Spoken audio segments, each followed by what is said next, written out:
السلام عليكم ورحمة الله.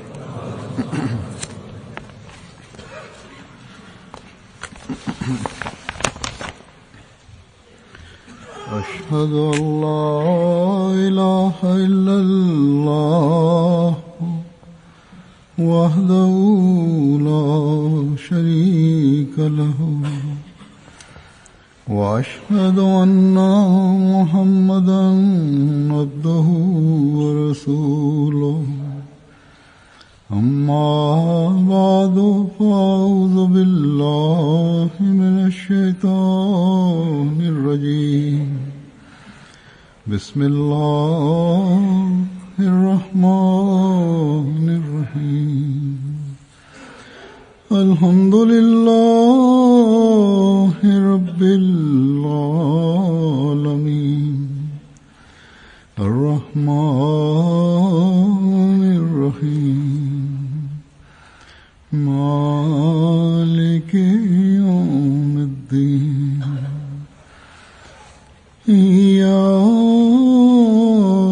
نعبد وإياك نستعين اهدنا الصراط المستقيم صراط الذين أنعمت عليهم غير المغضوب عليهم ولا الضالين.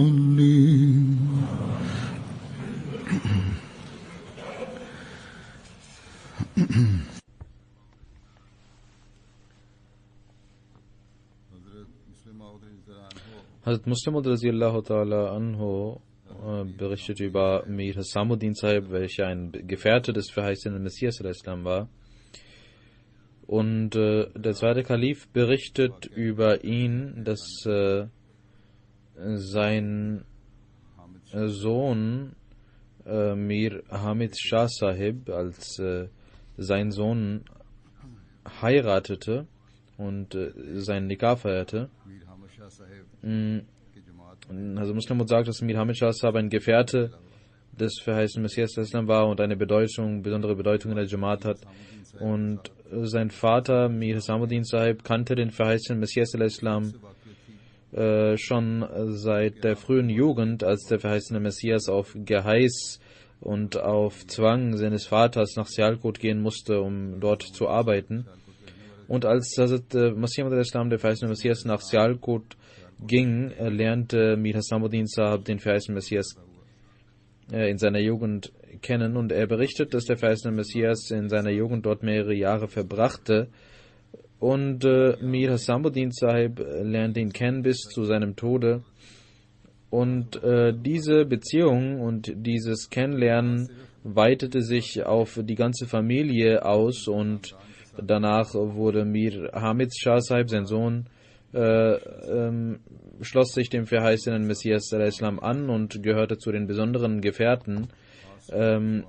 Einmal saß er in der Gesellschaft des verheißenen Messias, einmal wurde in der Gesellschaft des verheißenen Messias al-Islam über Hamid Shah Sahib berichtet, woraufhin der verheißene Messias sagte, dass er ein einfacher und ein Derwisch ist, ein heiliger, einfacher Mensch, und Gott liebt solche Menschen. Hazrat Muslim sagt weiter, dass Mir Hasamuddin Sahib, also sein Vater, der Vater von Mir Hamid Shah Sahib, dass das eine besondere Beziehung war.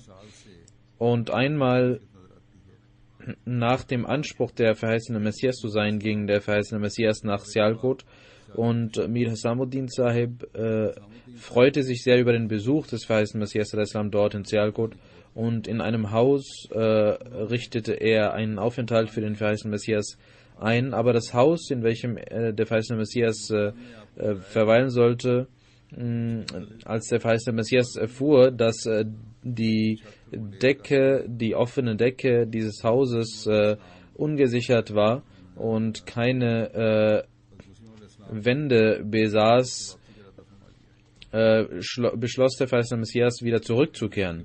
Denn in einem Hadith heißt es, dass man solche Decken nicht behausen sollte oder dort nicht übernachten sollte, dort auf Häusern, wo keine Wände vorhanden sind. Denn es ist üblich gewesen, dass dort die Menschen auf dem Dach schliefen, weil es keine Elektrizität und keine entsprechenden Ventilatoren gab. Deswegen war es üblich, dass man nachts dort schlief. Als der verheißene Messias dies sah, beschloss er wieder zurückzukehren.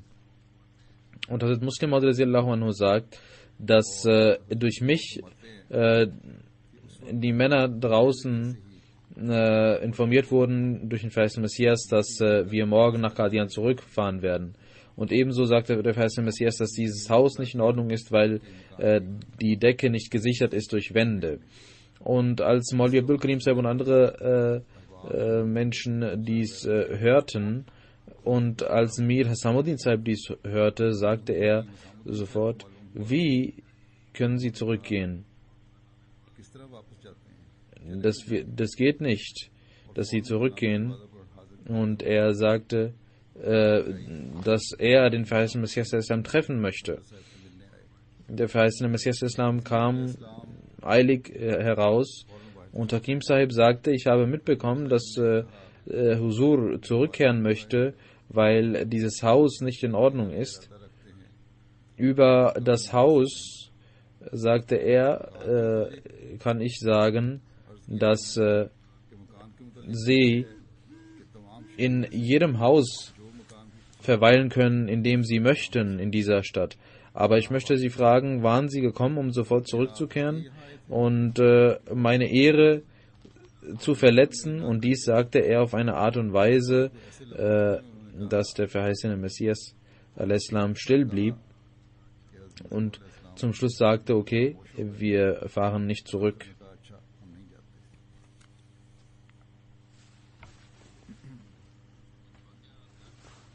Also Muslim Maud berichtet über ein Ereignis,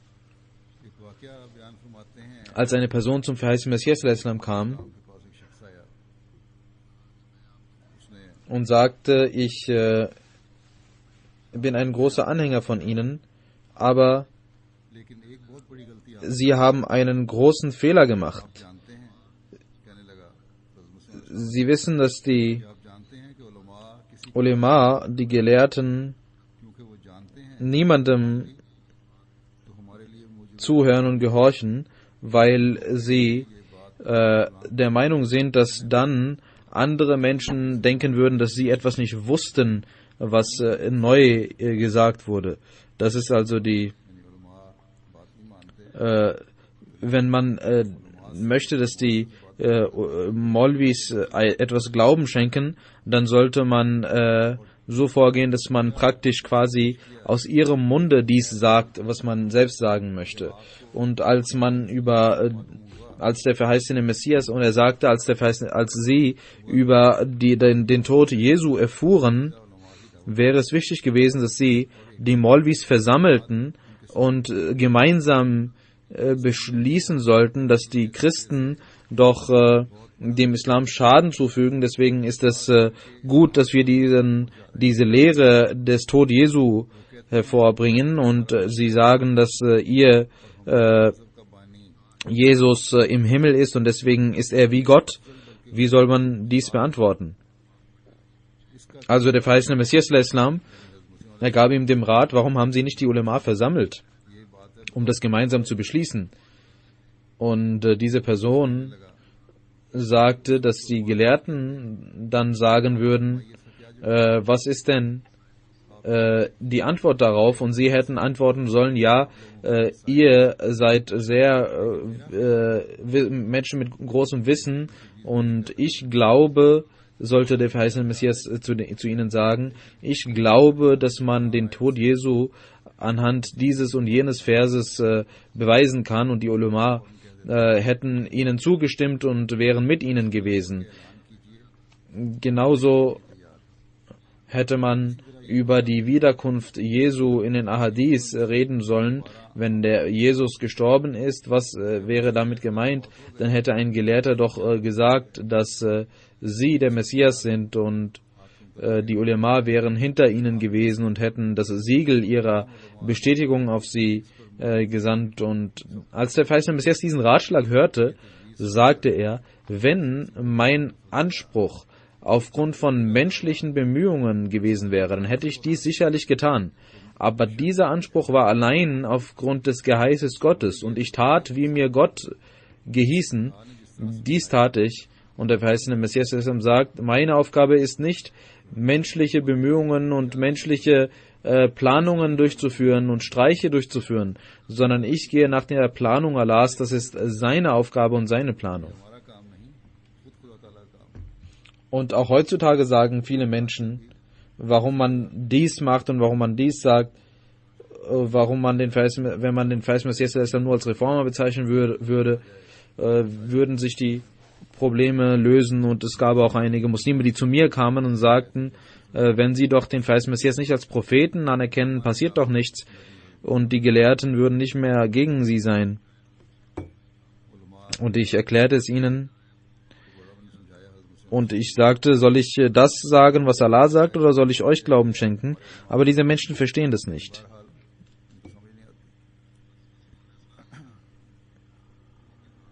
Es gibt eine Offenbarung des verheißenen Messias al-Islam, das besagt,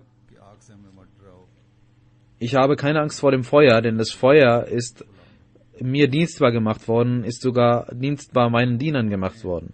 Also Muslim sagt, im Jahre 1903 gab es eine Person, die abtrünnig wurde und zu einem Arya-Hindu wurde und seinen Namen auch änderte, ihren Namen änderte. Hazrat Khalifah Masih Awwal schrieb eine Antwort darauf mit dem Namen Nuruddin, ein Buch, und der verheißene Messias al-Islam, ihm wurde täglich dieses Buch vorgelesen. Als Dharmpal sagte, wenn Hazrat Abraham al-Islam für ihn das Feuer gekühlt wurde, warum wird es dann nicht für andere Menschen gekühlt? Und daraufhin las man die Antwort des ersten Kalifen vor, dass mit diesem Feuer nicht ein körperliches Feuer gemeint ist, sondern auch das Feuer der Verfolgung und Feindschaft. Der verheißene Messias antwortete, Sie brauchen diese Erklärung gar nicht zu geben, denn ich bin auch ein Abraham dieses Zeitalters. Wenn die Menschen meinen, wie das passiert, dann können sie gerne mich ins Feuer werfen, und ich verspreche, dass ich aus dem Feuer heil herauskommen werde. Und der erste Kalif, als er diese Aussage des verheißenen Messias hörte, verfasste er diese Antwort dort in seinem Buch hinein und sagte, ihr könnt unseren Imam ins Feuer stürzen und Gott wird sein Versprechen einhalten und wird ihn genauso beschützt und geschützt vor dem Feuer herausholen, wie er Abraham a.s. herausholte. An einer Stelle hat Muslim dies weiter erläutert und auch Wunder weiter erläutert, als in Anbetracht der Aussagen des verheißenen Messias al-Islam. Und über dieses Buch, welches der erste Kalif Nuruddin, hieß dieses Buch, schrieb, in diesem Buch schrieb er auch über das Feuer Abrahams und dass damit das Feuer der Verfolgung und Feindschaft gemeint ist. Und deswegen er dachte, dass wahrscheinlich damit nicht das offenkundige Feuer, das körperliche Feuer gemeint ist. Und zu den Tagen pflegte der verheißene Messias Islam spazieren zu gehen an einer bestimmten Stelle, und der Muslim sagt, ich begleitete den verheißenen Messias Islam, und jemand sagte zu dem verheißenen Messias Islam, Huzur, der große Maulana Sahib hat uns eine sehr große Feinheit erklärt. Also Muslim sagt, dass einige Menschen zu sehr sich mit der Vernunft beschäftigen und so etwas sehr stark mögen, wenn man gemäß der Vernunft etwas argumentiert. Aber der verheißene Messias Islam sprach in seinem Spaziergang die ganze Zeit dagegen und sagte, wir haben die Offenbarung bekommen, dass das Feuer unser Diener ist und sogar der Diener unserer Diener ist. Und warum soll Abraham nicht wirklich tatsächlich ins Feuer geschmissen worden sein? Ist die Pest denn weniger als das Feuer? Und ist es weniger ein Wunder als dass überall die Pest herrschte, aber unser Haus davon bewahrt wurde? Wenn Abraham a.s. von Gott vom Feuer beschützt wurde, dann sagt auch von meiner Seite den Maulvi Sahib, dass er dieses Thema streichen soll, und er strich dieses Thema und schrieb dieses Thema aufs Neue. Also Muslim und Rasilat nur sagt über Wunder, dass man die Wunder nur dann verstehen kann, wenn man den Rat und die Meinung der Propheten einholt. Denn sie haben diese Wunder mit ihren Augen gesehen, denn sie sind Menschen, die stundenlang mit Gott reden, die Fragen stellen und die Antworten von Gott bekommen. Und selbst besondere Menschen können nicht dem nahe kommen, wie Propheten mit Gott sprechen. Normale Menschen träumen nicht einmal über Gott, und wenn sie träumen, dann nur ein-, zweimal, und wenn sie auch mehrmals träumen, dann besteht immer der Zweifel im Herzen, ob das von Gott ist oder nicht, oder ob das eigene Gedanken sind, die in den Träumen kommen. Aber solche Menschen, und also Muslim spricht über den verheißenen Messias Islam, solche Menschen, die sagen, dass sie beim Einschlafen Gottes Stimme hörten, dass du den ganzen Tag beschimpft wurdest von Menschen, aber sorge dich nicht, wir sind mit dir, Gott ist mit dir. Und wenn man einschläft und auf seinem Kissen den Kopf legt und bis zum Aufwachen gibt Allah einem Propheten diese Bestätigung, und der verheißene Messias sagt, dass manchmal die ganze Nacht er Offenbarungen bekommt. Inni mar Rasule. Ich bin mit meinem Propheten und ich stehe mit meinem Propheten. Also Muslim sagt, andere Menschen können dies nicht verstehen. Nur heilige und fromme Menschen können dies auf gewisse Weise verstehen. Aber nicht so viel, wie ein Prophet dies verstehen kann. Ein Prophet ist ein Prophet, ein Gesandter ist ein Gesandter, und er redet mit seinem Gesandten, mit Gott redet mit seinem Gesandten so wie mit keinem anderen Menschen. Und also Muslim sagt über sich selbst, ich selbst habe Offenbarungen erhalten und habe 1000 Offenbarungen und Träume bekommen, sagt das Muslim. Bis heute habe ich 1000 Offenbarungen bekommen, aber meine Offenbarungen sind nicht vergleichbar mit den Offenbarungen des verheißenen Messias, die er in einer Nacht erhielt. Selbst die Offenbarungen einer Nacht des verheißenen Messias überwiegen meinen tausenden Offenbarungen. Und dann sagt Muslim, unsere Aufgabe besteht darin, dass wir unsere Heiligen und unsere Besulks ehren, aber wir können sie nicht auf den gleichen Rang stellen wie Propheten, denn das ist sogar eine Respektlosigkeit, wenn man dies tut. Also Muslim sagt, ich kann mich daran erinnern, dass im Leben des verheißenen Messias oft gesagt wurde und darüber gesprochen wurde, wen der verheißene Messias am meisten liebt. Einige sagten Hazrat Khalifatul Masih Awwal, der erste Kalif, also Maulvi Nuruddin. Andere sagten, der kleine Maulvi Sahib, also Maulvi Abdul Karim Sahib, ist derjenige, der vom verheißenen Messias Islam am meisten geliebt wird. Und also Muslim sagt, wir gehörten zu der Gruppe an, die dachten, dass der verheißene Messias also Maulvi Nuruddin am meisten liebt. Und einmal sagte Muslim, es war Mittagszeit, und Muslim sagt, ich kann mich nicht daran erinnern, ob ich darüber schon mal gesprochen habe, aber eines Tages kam ich nach Hause und Hazrat Ammajan war auch anwesend, und der verheißene Messias sagte zu Hazrat Ammajan, Gott ist sehr gütig zu uns, und eine Güte, die Gott uns erwiesen hat, ist das Wesen von Hazrat Maulvi Nuruddin, Hazrat Hakim Sahib. Also er nannte Maulvi Nuruddin auch Hakim Sahib oder Bade Maulvi Sahib oder Maulvi Nuruddin Sahib, wurde er vom verheißenen Messias genannt. Er war dabei, etwas zu schreiben, und sagte über den ersten Kalifen, über Hazrat Maulvi Nuruddin, sein Wesen ist eine Güte von den vielen Güteerweisungen Gottes. Und es wäre eine Undankbarkeit, wenn wir diese Güte nicht akzeptieren und annehmen würden. Allah hat uns einen solchen Gelehrten gegeben, der den ganzen Tag des Dars rezitiert, und der auch ein Mediziner ist, durch den tausende Menschen vor dem Tod bewahrt werden. Und der verheißene Messias al-Islam sagte auch,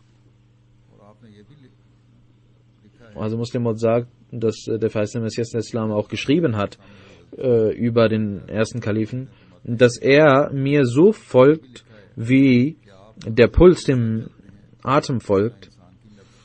Und wenn es eine Person gibt, die der verheißene Messias al-Islam so bezeichnet hat und mit solcher Liebe bezeichnet hat, dann ist er es. Es gab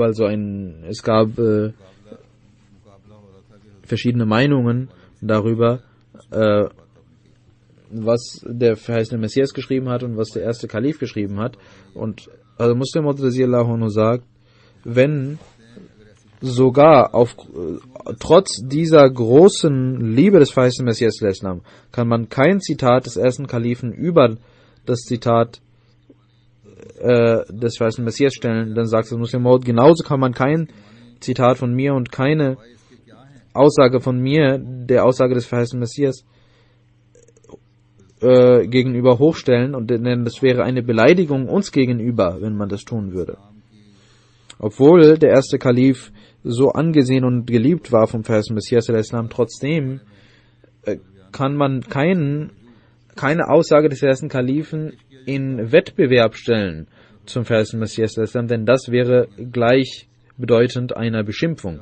Dann sagt also Muslim Maud, die Würde und der Respekt gegenüber einem Kalifen besteht darin, dass man jenem folgt, dessen Bad man geleistet hat. Und wenn man aufgrund des mangelnden Wissens wenn Kalifen sogar aufgrund ihres mangelnden Wissens einen Fehler begehen, dann sollten Menschen, die das sehen, ihm sagen, was der verheißene Messias al-Islam gesagt hat.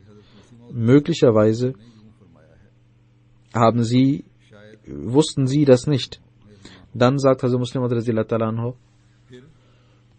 Gott hat uns viel mehr Wissen über die Bedeutung der Dinge gegeben als anderen Menschen.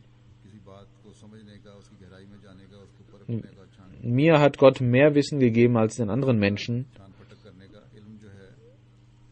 Und die Kalifen wissen mehr, was der verheißene Messias gesagt hat, als andere. Und die Kalifen, die Khulafa, haben eine besondere Fähigkeit, die Bedeutung der Worte der Propheten zu verstehen.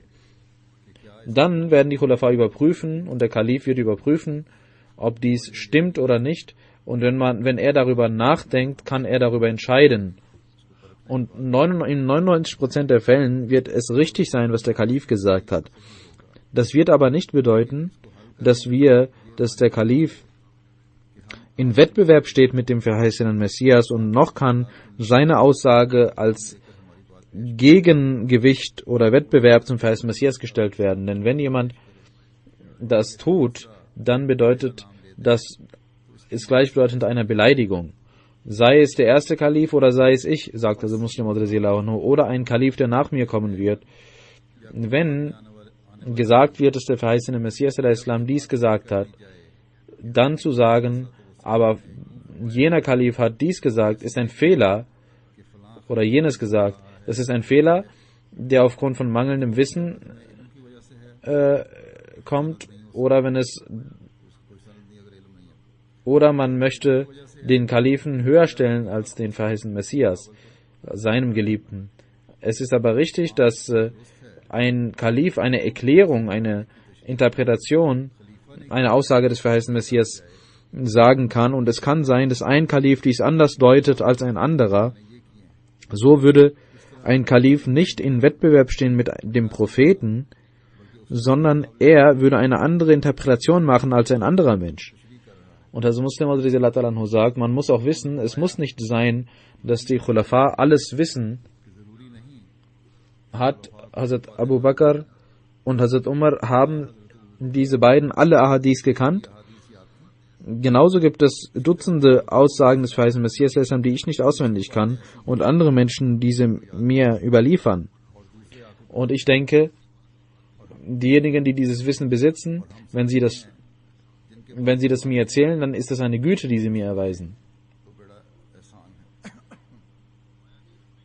Es muss nicht sein, dass der Kalif alles sofort auf Anhieb kennt. Die meisten von ihnen wissen, also Muslim Maud sagt, die meisten von ihnen wissen, dass der erste Kalif, und die Gefährten hatten ihn gesehen, und also Muslim Maud sagte, die meisten von euch wissen, dass der erste Kalif wenig Bücher las. Das heißt, wenige von den Büchern des verheißenen Messias al-Islam vor ihm gelesen hat. Vor mir ist es passiert, dass jemand zum verheißenen Messias al-Islam sagte, warum schicken Sie dem ersten Kalifen die Bücher, um Korrektur zu lesen, und er kann gar nicht Korrektur lesen. Es gibt Menschen, die geeignet sind, um Korrektur zu lesen, und andere nicht. Also Muslim Maud sagt, wenn ich meine Khutbah korrigiere und Korrektur lese, dann gibt es, Muslim Maud sagt, es gibt viele Fehler, die übrig bleiben, viele Rechtschreibfehler, aber auch während der Korrektur passiert es, dass manchmal ich auch Fehler übersehe, die passieren. Und aufgrund dieses Fehlers, ich wollte zum Beispiel sagen, dass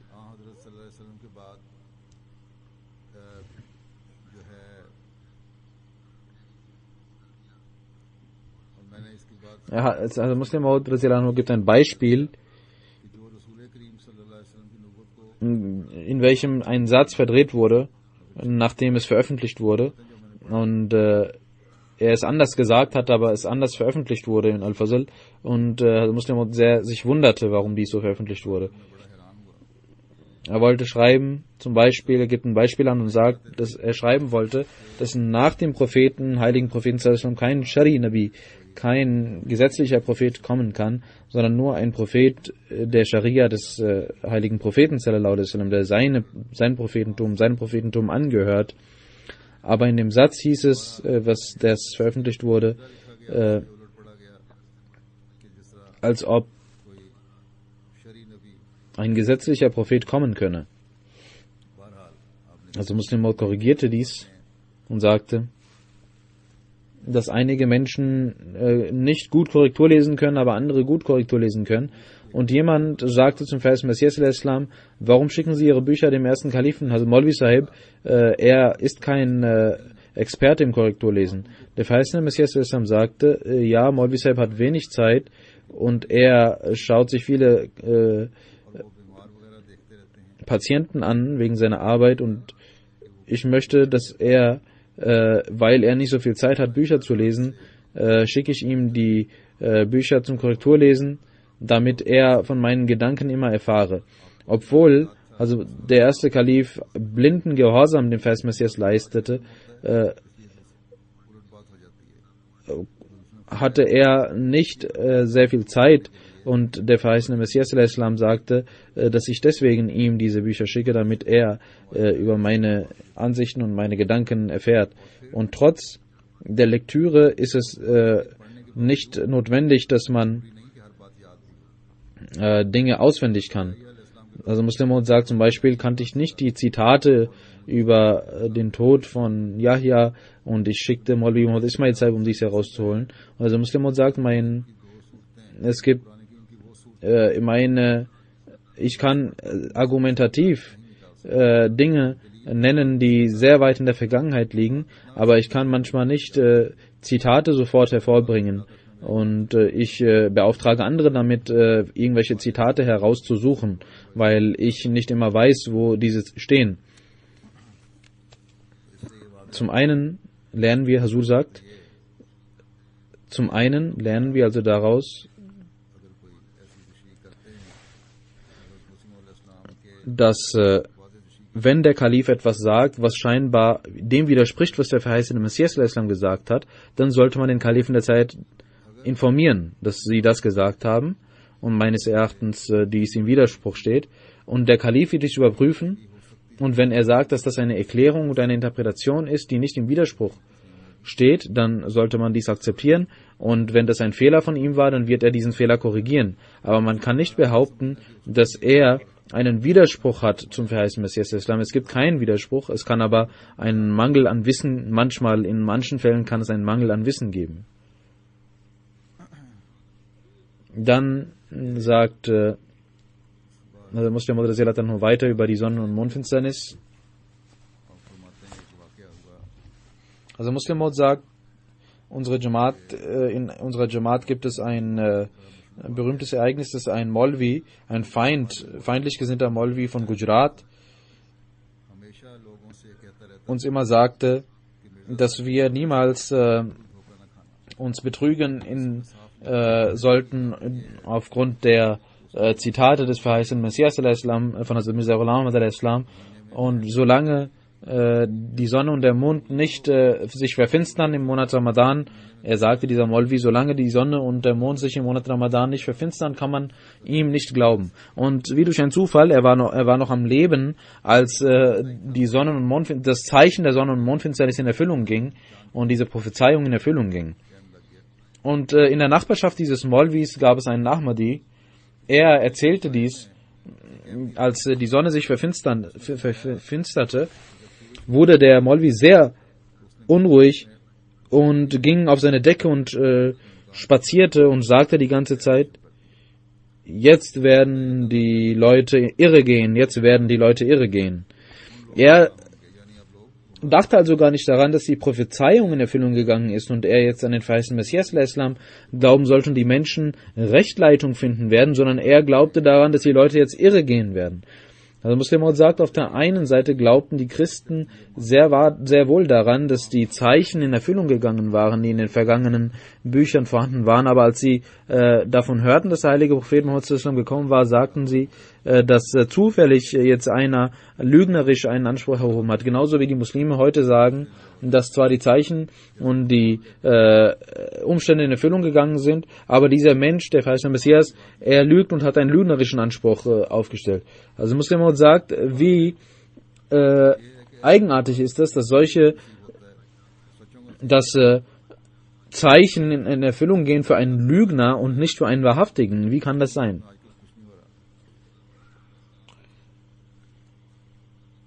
Über die Vergebung und über die Nachsicht des verheißenen Messias sagte Muslim über die Eigenschaft zu vergeben und nachsichtig zu sein. Die Feinde bemühten sich in jeder Hinsicht, den verheißenen Messias zu bekämpfen.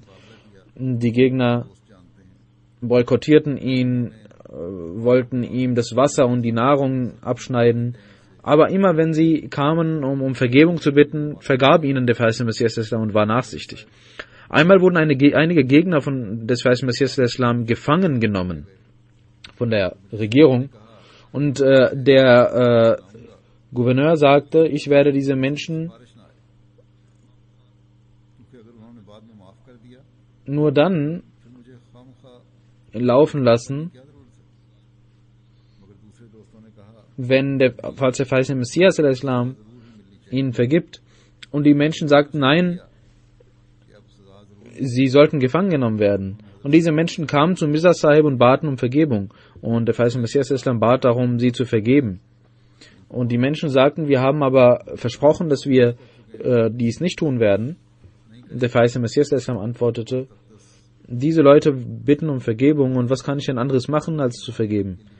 Der Magistrat sagte, schaut, habe ich nicht gesagt, dass Mirza Sahib ihnen vergeben wird? Das sind Ereignisse, von denen wir uns nicht nur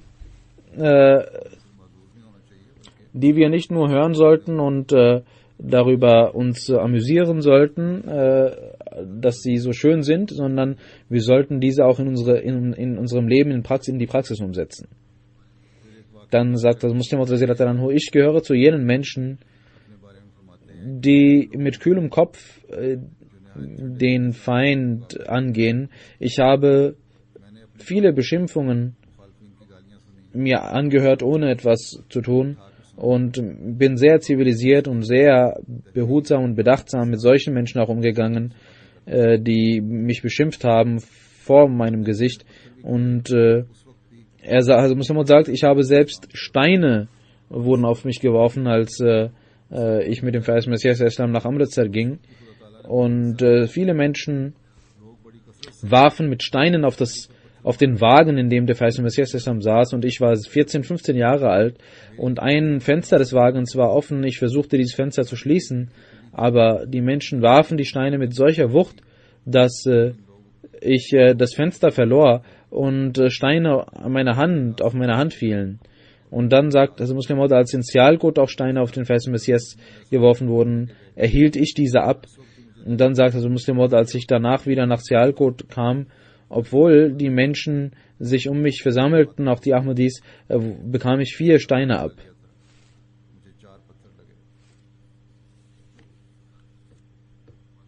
Dann sagt Muslim Maud,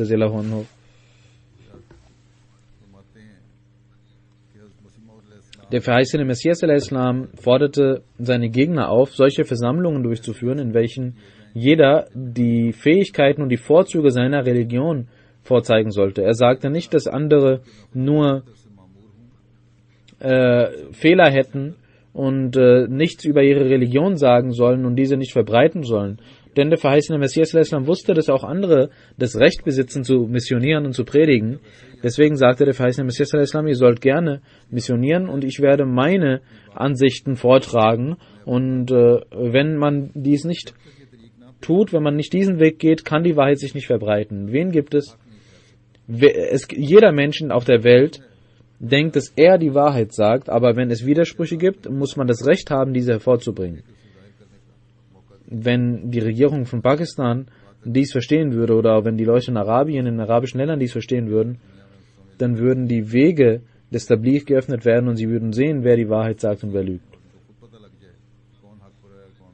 Über das Tabligh gegenüber der Königin sagte der verheißene Messias al-Islam, sagt Muslim Maud, in den vergangenen Zeiten gab es gar nicht die Möglichkeit, einem Kaiser oder einem König eine Botschaft zu geben und Tabligh zu machen, aber der verheißene Messias al-Islam schrieb der Königin und lud sie zum Islam ein und sagte, wenn sie den Islam akzeptieren, dann wird es ihnen gut gehen und sie werden Erfolg haben.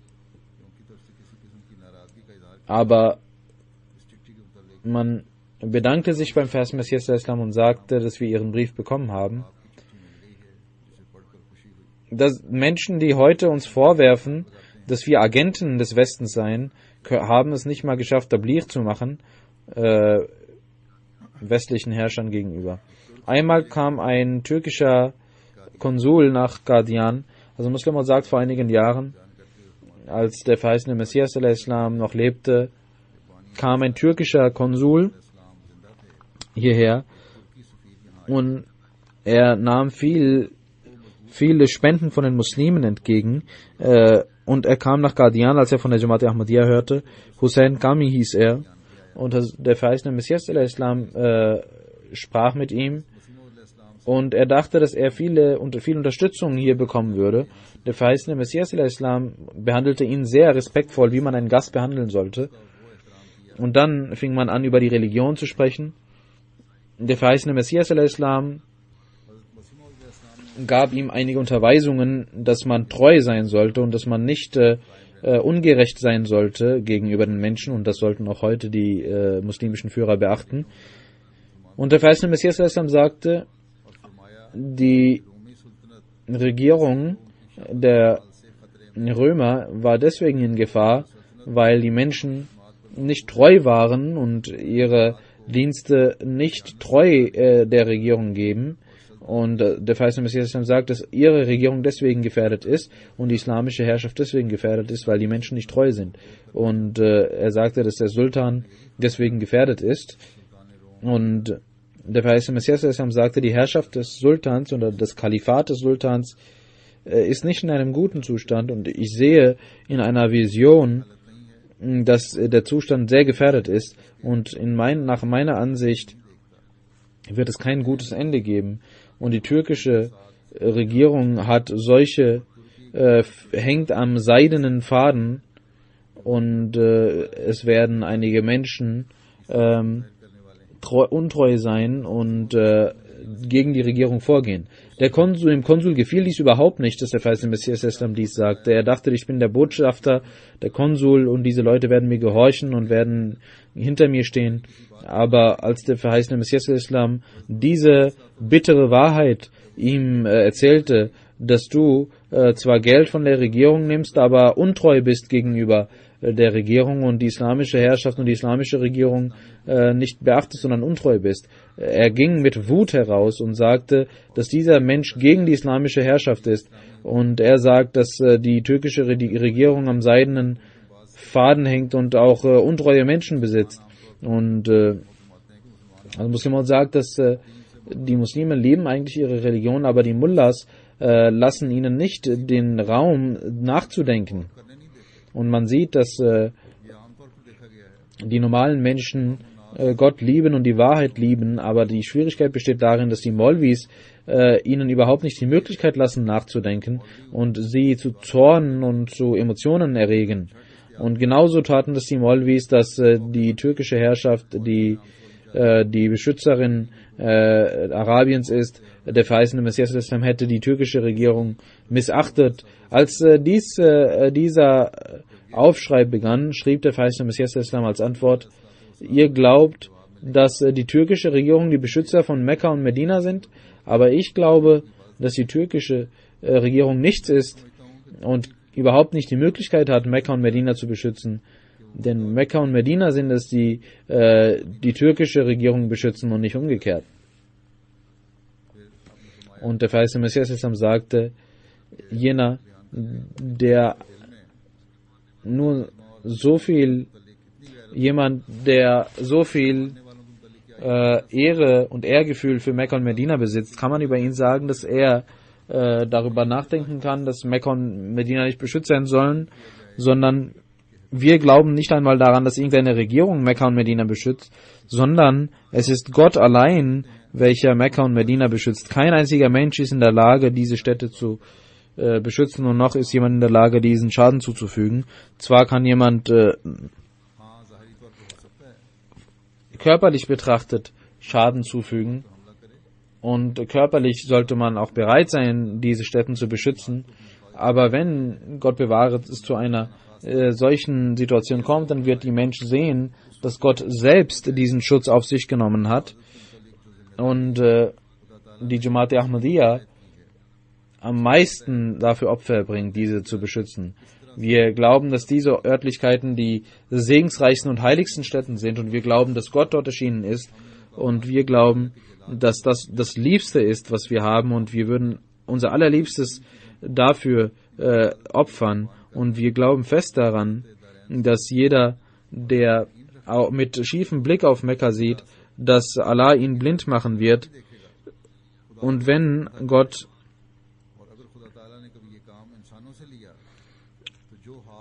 und wir werden, falls jemand diese heiligen Stätten angreift, die Ersten sein, die diese Stätten beschützen. Durch die Gnade von Allah ist auch heute jeder Ahmadi, in dem Herzen jedes Ahmadis gibt es dieselben Gefühle bezüglich dieser heiligen Stätten, und inshallah wird es immer so sein. Möge Allah unseren Glauben und unsere Überzeugung immer wachsen lassen und stärken, und möge er uns unter den Ersten derjenigen zählen, die diese Stätten beschützen und Opfer erbringen. Nach dem Gebet werde ich zwei Janaza verrichten. Zum einen Samir Bakhuta Sahib, der am 24. Februar 2015 morgens in Deutschland verstorben ist. Inna lillahi wa inna ilaihi raji'un. Er hatte ein Krebsleiden seit langer Zeit, aber trotz dieses Schmerzes diente er der Jamaat. Er war 58 Jahre alt. Am 11. Mai 1957 wurde er in Algerien geboren, und im Jahre 1991 leistete er das Bait an der Hand des vierten Kalifen, Hazrat Khalif Musi Rabi, Rahimullah Ta'ala. Amir Sahib Frankreich schreibt, dass er so viele Träume gesehen hat, Bakhuta Sahib, dass er überhaupt keine andere Möglichkeit hatte, als die Ahmadiyya zu akzeptieren. 1993 bis 1994 war er Sadr Jamaat in Kassel in Deutschland. 1994 bis 1999 als lokaler Amir von Kassel. 1999 bis 2003 war er Regionalamir von Region Hessen Nord.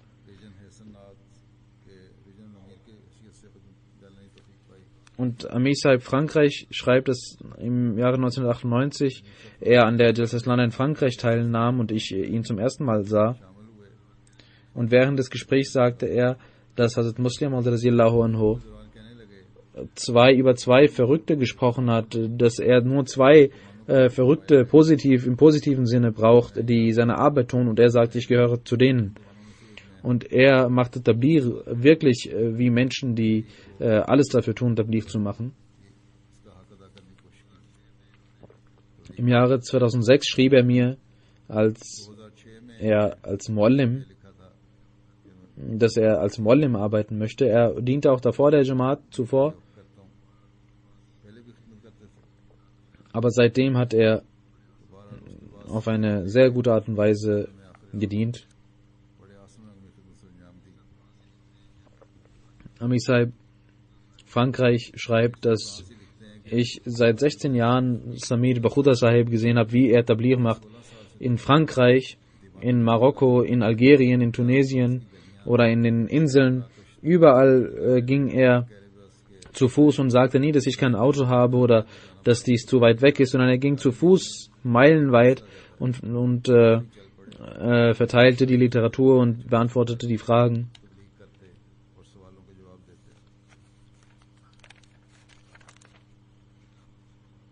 Er liebte das Kalifat und das Khilafat. Und jeder Brief, den ich erhielt, und jede Antwort, die er von mir erhielt, bewahrte er auf und respektierte diese Antwort. Er hat auch Algerien besucht und viele Jamaats dort gegründet und organisiert. Sadr Sahib Algerien schreibt, dass trotz großer Hitze er an Orten ging, wo es schwierig war hinzukommen, und er ging, trotz Diabetes, ging er dort zu Fuß und machte Tabligh. Mit Amir Sahib Frankreich besuchte er Marokko und auch er betete einmal dort das Eid al-Fitr und den Ramadan verbrachte er dort und ging von Haus zu Haus und versammelte die Ahmadis und erzählte ihnen über die Jamaat und war ein Mensch, der mit Aufrichtigkeit und mit Regelmäßigkeit Tabligh machte, und auch andere dazu erzog, wie man das Tabligh macht. Während einer Reise in Tunesien wurde er gefangen genommen von der Polizei und man musste ihn freilassen, weil er einen europäischen Pass hatte. Amir Sahib Frankreich sagt, wenn ich sagen würde, dass er wie ein Djinn das Tabligh machte, dann ist das nicht falsch. Bis zuletzt rief er die Jamaat dazu auf, für die Jamaat zu arbeiten und Tabligh zu machen. Und während unser Murabbi in Kassel, ihm sagte er auch, er gab ihm die Botschaft, dass der Murabbi Sahib mir die Botschaft übergeben soll, falls ich einen Fehler gemacht habe, soll der Kalif Zeit mir vergeben. Aber er hat nicht nur sein Bad eingehalten, sondern den Glaubensdienst so weit erbracht, dass er bis zum Höhepunkt diente. Und er bemühte sich so sehr um den Dienst an den Glauben und war um die Gehorsamkeit des Kalifat beschäftigt, und man kann sich gar nicht vorstellen, wie ein solcher Mensch, der nicht von Geburt aus Ahmadi ist, dem Khilafat so gehorsam ist. Safir Rahman Sahib Murabbi aus Kassel schreibt, dass er am letzten Freitag die Erlaubnis einholte, in die Moschee zu gehen. Er wusste, dass das sein letztes Freitagsgebet sein würde. Und dort machte er Fotos.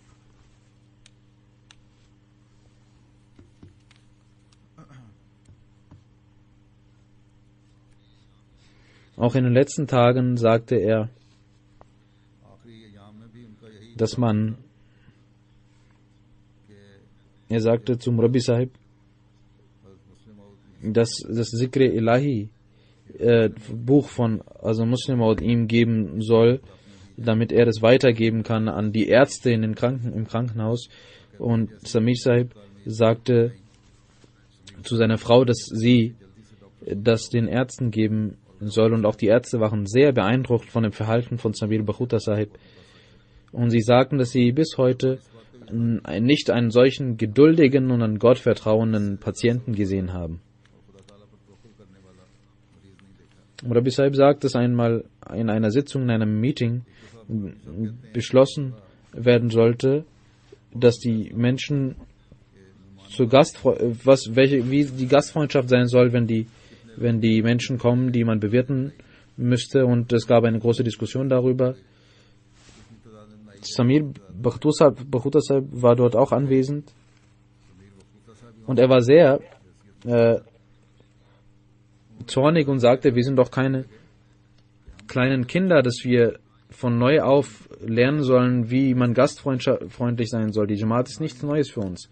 Wir haben ein Nizam, und dieses Nizam bedeutet, dass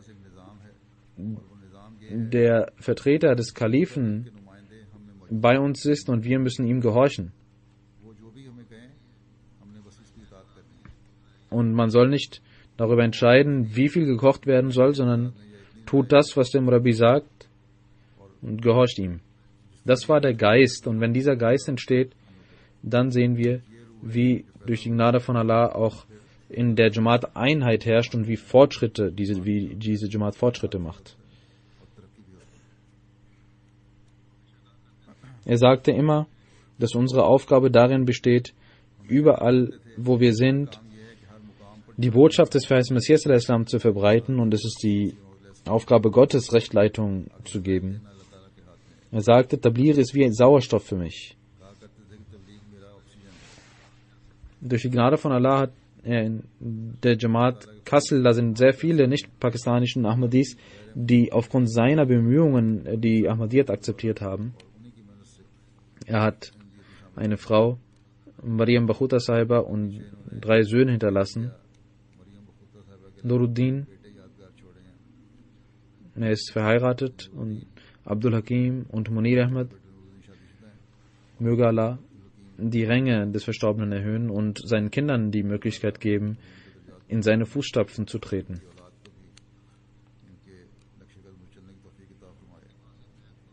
Er hatte immer eine Tasche bei sich, als er auf Reisen ging, und er wollte nach Algerien und hatte auch Plätze dafür gebucht, aber verstarb vorher.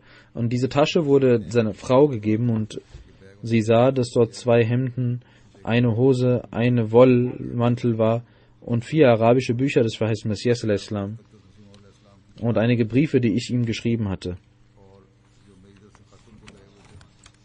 Und 100 Bait-Formulare in arabischer Sprache. Das war seine Reisetasche, die er immer bei sich hatte. Sadr Jamaat Algerien, Khalid Muhammad Sahib, sagt, dass er eine sehr hohe moralische und charakterliche Eigenschaften hatte. Er sagt, ich sah ihn im Jahre 2007 zum ersten Mal, und er, unter der Anweisung des Kalifen der Zeit, gründete er dort eine Jamaat und besuchte diese Jamaat und war niemals besorgt, sondern sagte immer, geduldig zu sein. Und er hatte den Wunsch, dass in Algerien eine Moschee entsteht, wo man beten solle.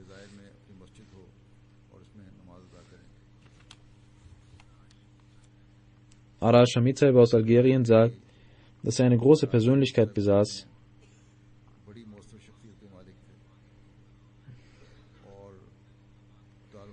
Und er traf ihn zum ersten Mal und fragte, ob wir hier eine Moschee bauen können. Er lächelte und sagte, der Diener des heiligen Propheten Muhammad sallallahu alaihi wasallam, ihm wurde versprochen, und sicherlich ist es wahr, dass hier, wenn ich hier nicht sein werde, wenn hier die erste Moschee gegründet wird, dann sollt ihr für mich beten. Bakhuta Sahib sagte einmal, dass ein alter Mensch in Afrika zu ihm kam und sagte, soll ich dir einen Schatz zeigen? Er sagte zu ihm, soll ich dir einen Schatz zeigen? Und er holte das Bad-Formular heraus und sagte, das ist ein Schatz und das muss beschützt werden. Das sind die Ahmadis, die in ihrer Aufrichtigkeit immer wachsen. Abdul Qayyum Sahib aus Deutschland schreibt, dass er die Khulafa liebte und das Tabligh machte und ein aufrichtiger Ahmadi war. Und die Bücher, die übersetzt wurden, das heißt Messias der Islam, die las er 3-mal und konnte vieles auswendig. Als er Amir von Kassel war, wurden von 18 verschiedenen Völkern hat er Ahmadis in die Jamaat eingeladen. 70 bis 90 Araber nahmen an seinen Klassen teil und brachten auch Nicht-Ahmadis mit. Er war ein Engel für die Jamaat Kassel und auch bei der Moschee hat er viel beigetragen. In Arabisch, er beherrschte Arabisch, Französisch und Deutsch.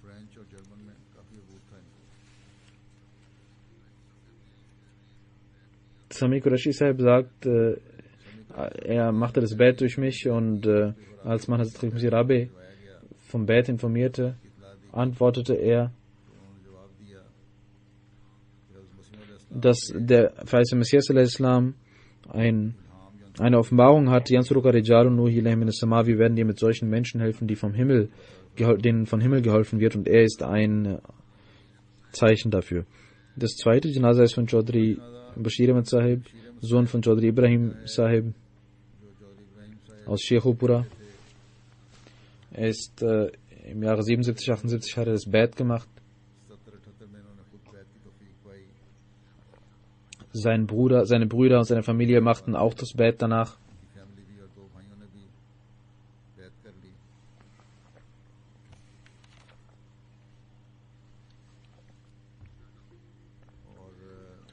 In Rajnatown diente er als Secretary Islah Irshad und Umur Amma. Er war ein sehr bekannter Mensch in seiner Umgebung und in Rajnatown gab es einen Anschlag auf Ahmadis und er hatte 3 Schüsse abbekommen. 2 Schüsse hat er in den Bauch rein bekommen und er wurde in Lahore, dann in Rabwa behandelt und konnte Alhamdulillah gerettet werden und überlebte.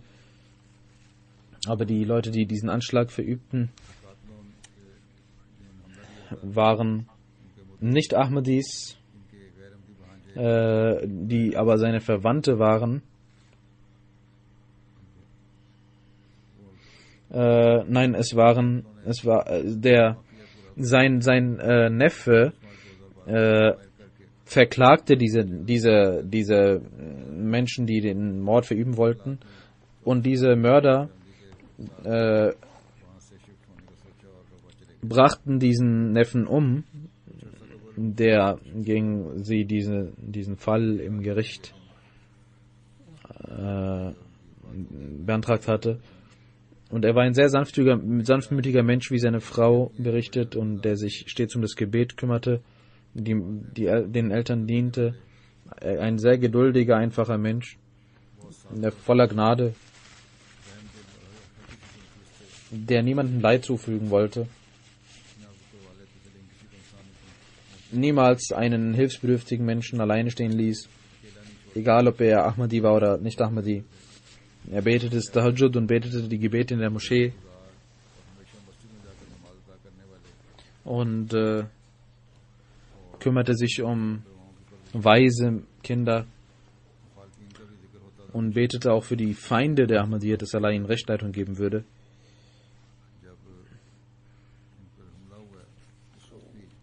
Die Menschen, die ihn besuchten nach diesem Anschlag, zu denen sagte er, betet für diese Menschen, dass Gott ihnen Rechtleitung gibt. Er war durch die Gnade von Allah Musi und wurde in Behshti Maqbara Rabwa begraben. Seine Frau und 2 Söhne und eine Tochter hat er hinterlassen. Möge Allah allen Geduld schenken und ihnen die Kraft geben, in seine Fußstapfen zu treten und seine Ränge erhöhen.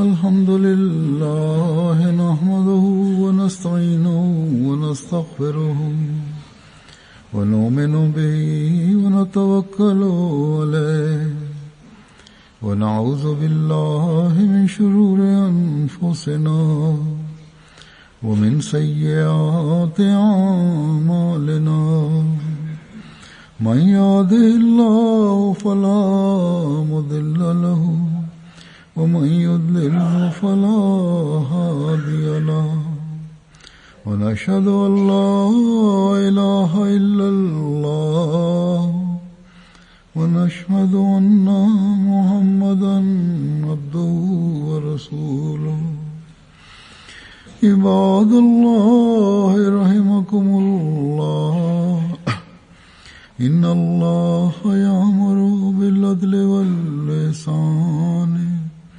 وإيتاء ذي القربى وينهى عن الفحشاء والمنكر والبغي يعظكم لعلكم تذكرون اذكروا الله يذكركم وادعوه يستجب لكم ولذكر الله أكبر